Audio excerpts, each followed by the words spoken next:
Hello, my name is Madison Klarkowski, and I'll be presenting our paper, Killing with Kindness, the Influence of Spectator Presence and Tone on Performance in Competitive Video Games. I'm presenting on behalf of my graduated PhD student, Nicole Beres, who led this work. So I want you to imagine, for a moment, that you are playing a team-based video game. Further, I want you to imagine that it is the critical game-deciding moment of a 25-minute-long match. Finally, I want you to imagine that you are the last person left alive on your team and that all your teammates are watching you. In imagining this scenario, you might anticipate that such close observation would influence your performance, but would it galvanize you or hinder you? The effect of spectator pressure on performance has been widely studied in sports literature. In this domain, some research has found that spectators are a boon to athletes' performance, for example through mechanisms such as social facilitation. However, other research has found the opposite, that athletes perform better in the absence of an audience sans spectator pressure. So what's the divide? It may be that this varies by context. For example, the influence of spectator tone, whether your audience is supportive or whether they are more critical. So let's have a look at what we know about supportive spectatorship.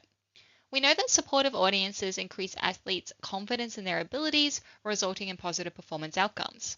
However, on the other hand, research has found that supportive audiences hold high expectations for performers, which may increase performance pressure. This prompts athletes to invest more in their performance, which ironically results in more performance decrements. So what about critical spectatorship? Critical audiences who might announce criticism via booing, for example, have been shown to result in performance declines in team sports. However, on the other hand, research has found that participants perform better at difficult digital tasks in the presence of an adversarial audience. So, no clear answer. However, the relevance of these concepts to competitive gaming is clear. For example, in esports, players are expected to consistently perform at a high level in front of live audiences and teammates.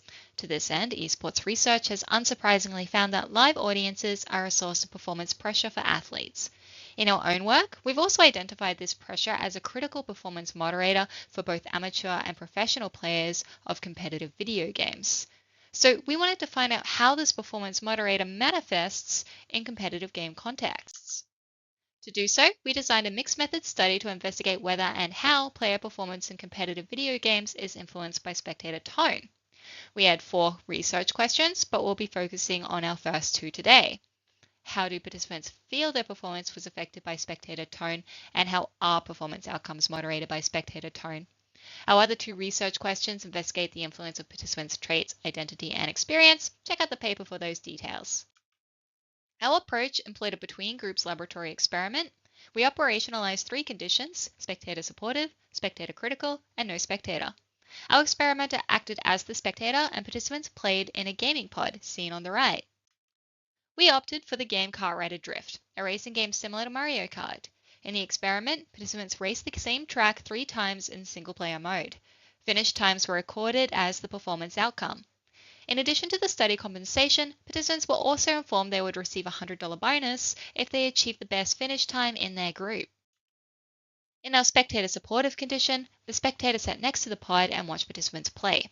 They provided supportive commentary during and between tracks. Comments included feedback like, "Nicely done. I know you'll have a real shot at winning the $100. You had a great run on this track and you're doing great."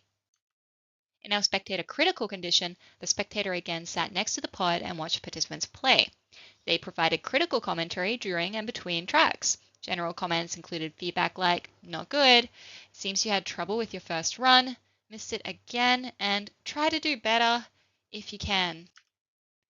And in our no spectator condition, the would-be spectator remained positioned out of line of sight and didn't watch participant gameplay. Only neutral instruction was provided to complete the experiment. The final study included 85 participants equally distributed between groups. Following the completion of the laboratory experiment, the deception was revealed to participants. A follow-up study was provided to participants to later share their thoughts on their condition's influence. So how did our participants feel their performance was affected by spectator tone? To find out, we performed a thematic analysis on that final survey following the deception reveal.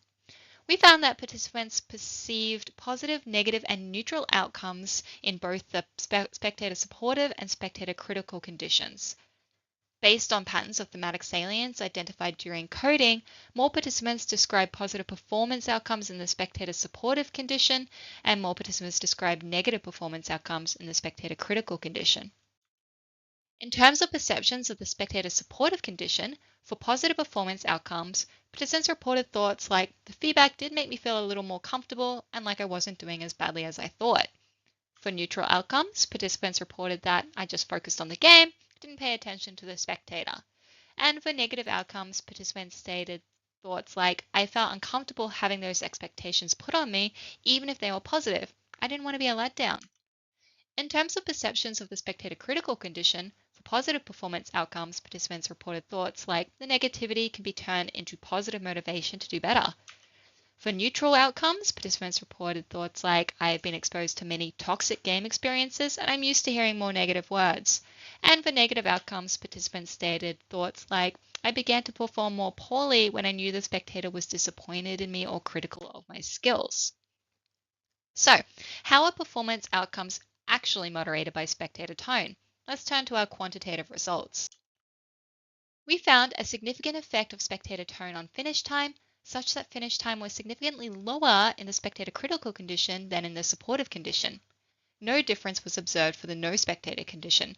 So, spectator critical generated better performance outcomes than spectator supportive. Why is that? It may be that players adapt less risky play styles, which are associated with reduced performance outcomes, to avoid making mistakes and losing the favor of the spectator. Or unconditional positive reinforcement might actually reinforce suboptimal play styles. Alternatively, self-presentational concerns, such as the fear of looking foolish in front of a supportive spectator, may cause overinvestment in performance, leading to performance errors.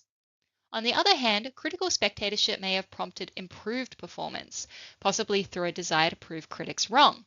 Alternatively, criticism may have alerted players to inefficient play styles and prompted corrections.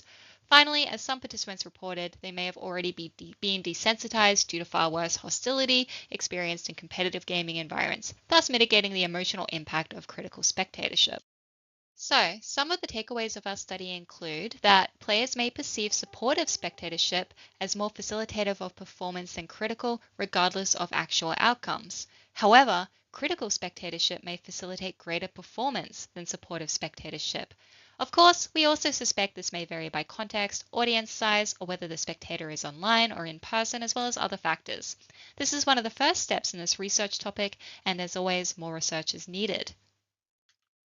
Thanks so much for your time, and please refer to the paper for more details.